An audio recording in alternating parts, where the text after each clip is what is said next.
नमस्कार विद्यार्थियों, मैं अंकुर पांचाल आरडी के क्लासेस के इस ऑनलाइन प्लेटफॉर्म पर आपका पुनः स्वागत करता हूं।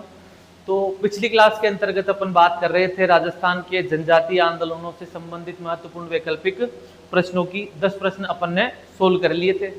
तो उसी क्रम में अपन आगे बढ़ते हैं जनजातीय आंदोलन वैकल्पिक प्रश्न भाग 2 और देखते हैं कि उसके आगे जो प्रश्न अपन को क्या करने हैं, कौन सा प्रश्न कौन सी बात अपन से पूछ रहा है। तो आज की क्लास को अपन शुरू करते हैं और देखते हैं क्या है आज का अपना पहला प्रश्न। तो पहला प्रश्न अपने समक्ष लिखा हुआ है कि एक ही आंदोलन का प्रमुख नेतृत्वकर्ता कौन था। जैसे अपन गत जो पिछली कक्षा थी अपनी वैकल्पिक प्रश्नों की उसमें देख रहे थे, तो वहां अपन को फर्स्ट प्रश्न दिया हुआ था भगत आंदोलन। तो वहां अपन ने जो सही ऑप्शन लगाया था वो लगाया था अपना गोविंद गिरी। लेकिन यहाँ जो अपना पहला प्रश्न है एक ही आंदोलन के प्रमुख नेतृत्वकर्ता कौन है, तो अपन को अच्छी तरह से पता है इस चीज की, भाई एक ही आंदोलन का जो नेतृत्व है वो किसने किया था, मोतीलाल तेजावत ने। कि मोतीलाल तेजावत ने जो है वो एक ही आंदोलन की शुरुआत की थी कब, 1921 में मातृकुंडिया चित्तौड़गढ़ से ये आंदोलन की शुरुआत करते हैं। और जो एक ही आंदोलन का अपना जो प्रमुख कारण था उस कारण को अपन ने देखा था कि जो कारण क्या है वो कहे तो बेगार प्रथा एक ही आंदोलन का एक महत्वपूर्ण कारण माना जाता है। इस बेगार प्रथा को लेकर एक ही आंदोलन की शुरुआत की गई थी। वो शुरुआत की गई थी किसके द्वारा, तो वो शुरुआत की थी बेटा मोतीलाल तेजावत ने। बात करें इनके पिता की, तो पिता कौन है इनके, तो पिता है इनके नंदलाल ओसवाल। बात करें माता की, तो माता है इनकी केसर बाई। और बात करें इनकी पत्नी की, तो इनकी पत्नी है बेटा अपने लहर बाई। पिता नंदलाल ओसवाल है, माता केसर बाई है और पत्नी लहर बाई है। तो आप लोग सभी ध्यान रखेंगे कि एक ही आंदोलन के जो नेतृत्व करता है अपने वो कौन है, तो वो मोतीलाल तेजावत है। इन्होंने आंदोलन कब शुरू किया, तो इन्होंने आंदोलन शुरू किया था बेटा 1921 में। ठीक है, अब इसके साथ अपन आगे बढ़ते हैं अपने दूसरे प्रश्न की और वो तो देखते हैं अपन कि दूसरा प्रश्न क्या दिया हुआ है कि मोतीलाल तेजावत ने एक ही आंदोलन की शुरुआत कहां से की थी। तो पहली बात तो कब की थी, तो वो अपन को अच्छी तरह से पता है कि भाई कब की थी, तो 1921 में।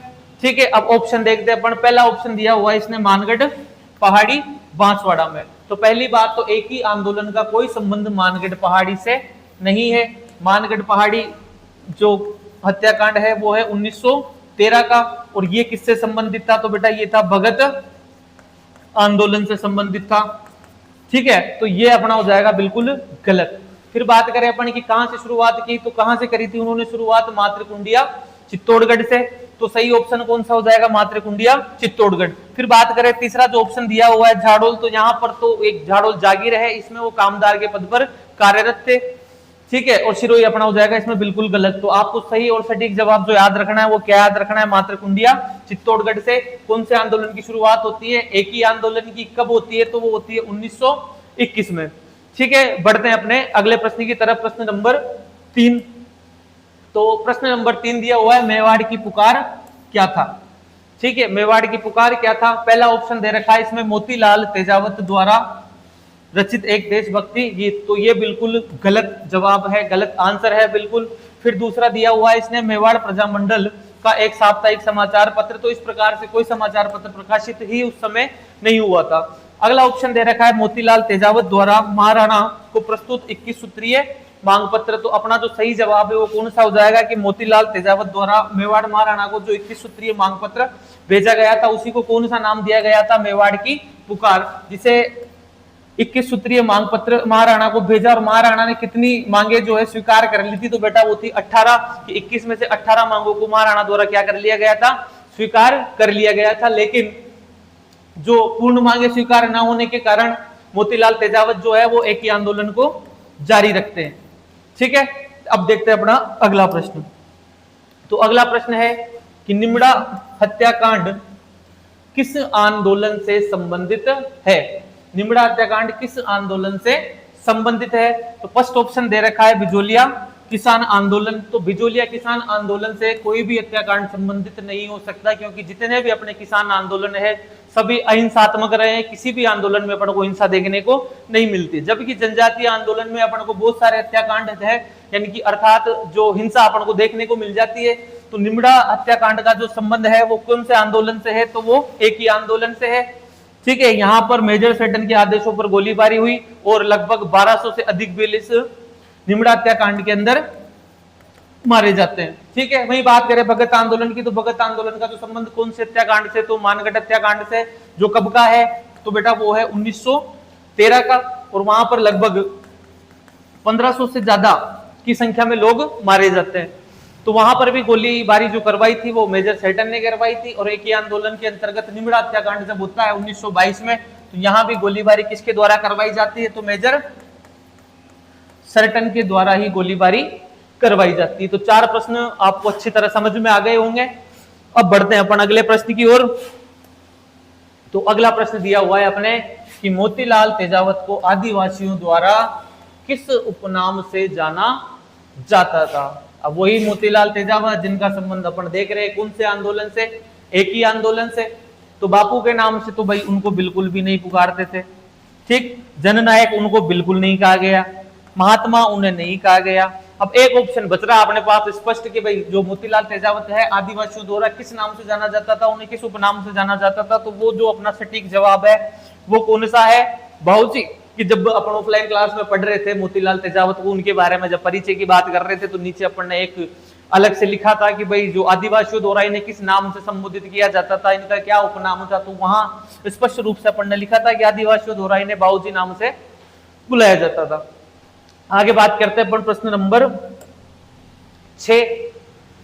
जयपुर रियासत में मीणा जाति के लिए जरायम पेशा कानून किस वर्ष लागू किया गया था। जयपुर रियासत में मीणा जाति के लिए जरायम पेशा कानून कब लागू किया गया था। तो सबसे पहली बात तो जो जरायम पेशा कानून है ये क्या था और मीणा जाति के लिए ये क्यों। तो मीणा जाति को इस कानून के तहत क्या घोषित कर दिया था, आपराधिक जाति घोषित कर दिया गया था। ठीक है, वैसे अगर अपन बात करें कि भाई जो जरायम पेशा कानून है इसको कब लागू किया गया, तो इसको लागू तो 1924 में ही कर दिया गया था। लेकिन हमसे पूछा क्या गया है कि जयपुर रियासत में मीणा जाति के लिए जरायम पेशा कानून को किस वर्ष लागू किया गया। ठीक है, तो वैसे तो कब किया गया है इसको 1924 में, लेकिन जयपुर में कब इसका प्रभाव देखने को मिलता है, तो वो मिलता है अपन को 1930 में, कि पूर्ण रूप से प्रभावी हो चुका था जरायम पेशा कानून वहां पर। ठीक है, जहां पर सभी मीणा जाति के जो लोग थे उनको प्रतिदिन पुलिस थानों में उपस्थिति दर्ज कराने जाना पड़ता था। तो क्या रखेंगे आप जवाब याद कि कब किया गया जयपुर में, तो 1930 में। आगे बढ़ते हैं अगले प्रश्न की ओर।